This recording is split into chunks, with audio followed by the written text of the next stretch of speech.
following program was provided by an independent producer solely responsible for its content. The opinions expressed do not necessarily represent the views of this station, its staff, board of directors, or underwriters.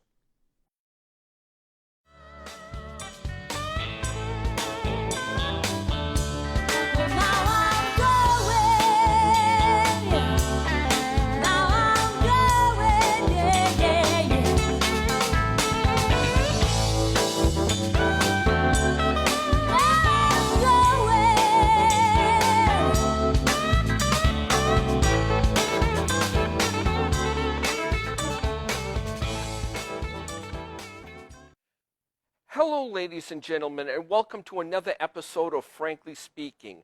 I'm your host, Frank Zaberick, and today we have a pretty exciting episode today, to say the least. We have with us an independent candidate for the race of New Hampshire Governor, Mike Gill. Mike, how you doing today? Good. And I think, especially people in Nashua, I think they're kind of familiar with you. If they're not familiar with your Facebook page, State of Corruption NH, which is an extremely popular Facebook page from what I can see. They're very familiar with you with your electronic billboard on Amherst Street to your facility mortgage specialist. And I guess it flashes like a sort of like a message there, like every 2 or 3 minutes of different It's things. an electronic message center. Electronic. And I've had them in all of my offices. On all of your offices. Manchester has that big billboard. Plastow does too. Okay. So anyway, why don't you tell my audience, I know you appeared with like Kevin Avard on Speak Up or Speak Out, his show there, Yep. on various issues there, but now you're a candidate for governor. So why don't you tell my audience a little bit about yourself who don't know you and why you're running for governor, basically. Okay. Should I look at this camera here? No, look at me. Okay. Well, I've lived in New Hampshire my whole life. I'm 60 years old, and I started a mortgage specialist 27 years ago. We became the largest mortgage broker in the United States. I did training videos from Fannie Mae. Okay? In horse racing, I was considered the best handicapper in the world. Handicapper is someone, for instance, the closest simile is chess. Okay? Then I started buying the horses, and then I became the largest horse owner in the world, and I've won more races than any human being has ever lived. Okay, so I've done extraordinary things, all for being homeless, all from going to school to be a priest, right? But I've done all those things because with passion. I have to believe in what I'm doing. And what happened was I caught a Ponzi scheme. In fact, I was in this studio multiple times over the last years talking about FRM, a Ponzi scheme that happened. Well, they caught them in 07 and 08. But what it really did was show me the incrimination in the state. But the banking department were involved in it, the Ponzi scheme. Shaheen himself was involved in this. This was his Ponzi scheme. And the AG's office, AOT, they covered it up. Well, I'm the one who discovered it and brought it to the AG's office. Perlow, who then became your banking commission. All right? So in other words, what I saw was over 400 elderly victims at the end of their lives having all their money stolen from them, and have it stolen from them by the people that we're supposed to admire in this state, like Shaheen and Walker.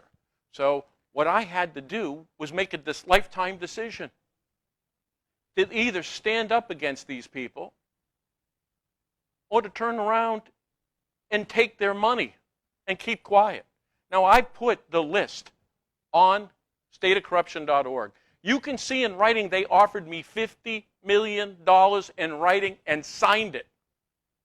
No one offers you $50 million for being wrong. You know who's on there? The New Hampshire Banking Department, because they're laundering drug money. Why else $50 million? So in other words, they also put pressure on my family. And they leveraged my ex to turn around and then I had to deal with the divorce court because she knew I wasn't backing down. Innocent spouse. So I've been fighting ever since. And they leveraged me with my children for all those years. So you know what I say? I say, my children are adults now. But for everyone else that have children, I am making a commitment. And I am going to, just as I put the passion to become the world champion of horse racing, the king of sports, from a guy that's homeless, I'm going to be that guy that brings this state down from the corruption. And what we're going to do is stateofcorruption.org. Unite those people, tens of thousands of people, 10,000, 20,000, 30,000. We become a watchdog group, and we turn around and say, if you're corrupt, we're going to go in your courtroom with cameras. We're going to investigate you. We're going to put you on public. The way to beat them is light on what they're doing wrong, and the fortitude behind it, and the mass, the numbers to beat them.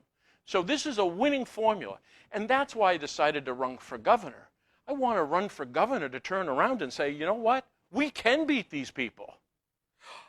Okay, so this is a good segue to my next question here.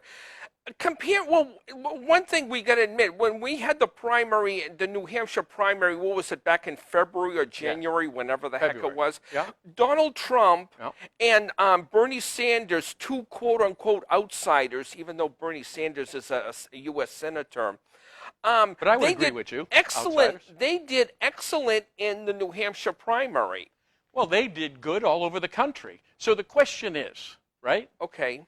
Ready? Why did they do good? Why'd they do good? You know why? Because everybody else is doing bad.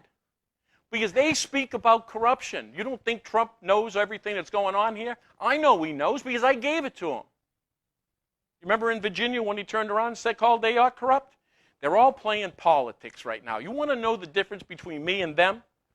Is I'm not playing politics.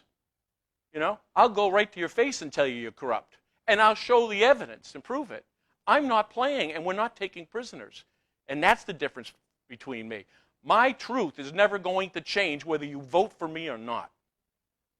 Okay, so you're not that concerned about people. Well, I guess the knock on Trump right now, well, at least Hillary Clinton is trying to say that his temperament, he's not temperamentally fit to serve as President of the United States. What would you say to New Hampshire residents who would say Mike Gill, it doesn't have the temperament to be governor of New Hampshire? How about this? This is what I would tell you. The people who really know me, okay, ready? There wasn't many more generous people in this state than me. I gave more money to the Jimmy Fund than anybody in this state. I had my son throw out the first pitch with Donald Trump, by the way, at Fenway, right? I took care of we had a place in Nashua that took care of unwed mothers with children. I funded that, all right? So I didn't go around telling everybody I did it. You can go to the Wyndham, St. Matthew's Church, Wyndham. I would turn around. Anybody have issues with oil, presents, anything like Christmas, I became that for everybody in that town. So here's my temperament. My temperament is this. Ladies and gentlemen, we're in a fight for our lives. We've pretty much already lost the battle. I'm trying to start a new war. So in other words, the temper I have is the temperament of that warrior. I am not of this temperament. I fit the situation. Wake up, everybody. We are in an absolute fight. And that's what I do. Right? I don't back up. I don't back down. I didn't take their $50 million. You find me somebody else who won't take the $50 million. All right? You find me somebody else that fought for 10 years and hasn't given up and hasn't blown his brains out yet. You tell me somebody who has multiple public death threats and 3 attempts on my life in the last 10 months. And I'm still here. I mean, Hell's Angels, Russian mob, all right? So you find me that guy. Okay. We're at this place. I'm the perfect guy for this job right now. And whether I become governor or not, trust me, I'm not going away, either state of corruption. We're going to get bigger and bigger. So in other words, we are going to find justice. That is one thing I will say. That is an interesting website, along with your Facebook page, State of Corruption NH. No, .org. .org. .org. NH, NH, and then .org. So a lot of the commentaries is stateofcorruption.org. Now, if I ask you to look at that, right? If you take 100 comments, how many like me? I never counted, but I know it's do. quite a bit. Oh, okay. 98? 99? Now you tell me what politician's running at that. All right? Because this isn't about the Republicans and Democrats. That's why I'm running for an independent. This is about corruption. They both sold their souls, particularly in this state. The law firms in this state has taken over. Shaheen and Gordon, they have a law firm. Shaheen, right? Ayotte comes from McLean. What do you think runs the show? These lawyers get into to be judges. The lawyers become politicians. They're the principals in their law firm. Can you say self-interest? Because they can. That's what's going on. They corrupt. They control the AG's office. Nothing gets investigated. You got to go through them. We only have the worst heroin problem in the country per capita. Now, I've lived here all my life. Now, why is that? I got the answer. See, that's what I do. I find the answer. So what's the answer? Why is New Hampshire? Geographically? No. Economically? Not really. No. So what? How about a friendly government who invites the corrupt, who won't arrest the corrupt, and they don't? Was it a couple of weeks ago they caught a pot grower, called him a kingpin. Really? You seen how many people dying? And they're not dying from pot. Kingpin. So let me just intervene here. You are you're not a Democrat or Republican. You are unenrolled on your ballot. I consider myself unenrolled, an independent, independent from all of them, right? Okay. An independent thinker. Okay. Now there's things that I agree on both sides. Yeah. And I think if we're all honest with each other, I'd say there's a lot of Republicans who believe in maybe marijuana, legalizing. I do. I mean, let's not legalize coke and heroin. That's fine. I believe in a woman's right to choose.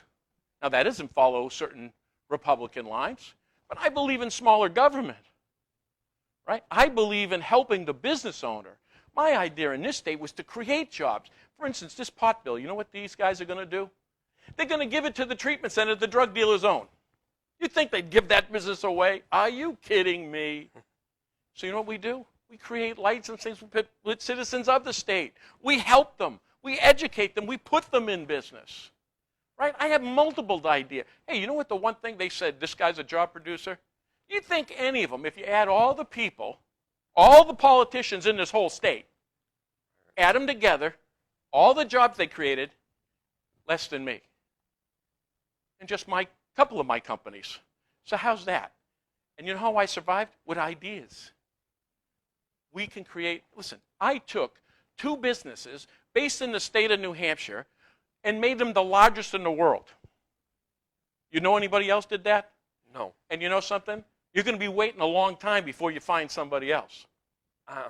So think about this. Why is a guy who had all this and done all this is accepting to lose it all? Every penny they can have it. They're trying to take the house. I don't owe anything on the house. Take it all. Yeah, that's how you got to win. That's how I got rich. You know how I got rich? The absolute sacrifice, to take fear out of the equation. I'm afraid to lose this. Listen, I've got 5 children. I love them all. You can't take them. I'm good. You can't take anything from me. So let's go. And that's what we're in right now. Okay, I think you would agree with me, Mike, that one of the attractive things to the running for the office of New Hampshire governor is the incumbent, Maggie Hassan, is this year running for U.S. Senate. If Maggie Hassan were to run for re-election, I know we're talking hypothetics now. Oh, no, I would run. She is a clone to Shaheen. She is as evil as they are. She is Shaheen's puppet. How many times have you seen her in writing on her? I owe my political career to Shaheen. Now, I know she's corrupt. Filthy corrupt. This is the Shaheen family controlling 2 Senate seats in 1 state. Wow. I'll bet you that's never been done before. And not by some people that corrupt. Now, AOT, you want to know how we're in trouble? When both choices are corrupt. You think they would risk losing their business interests on an election? Please. So either way you lose. AOT ran the AG's cover. You know who she covered for? Shaheen. See? They're jockeying for power position within the state. That's all. We're spectators. Incredible. I almost hate to ask, but do you have a campaign slogan for your campaign this year? I do. Oh, you're afraid to the Yeah. magic word? Yeah, well, yeah, don't swear, but just keep it clean and okay. I swear when I get angry. I Okay. sit the situation, and if you're not swearing, there's something wrong with you. Now, Okay. my campaign slogan is, justice is coming.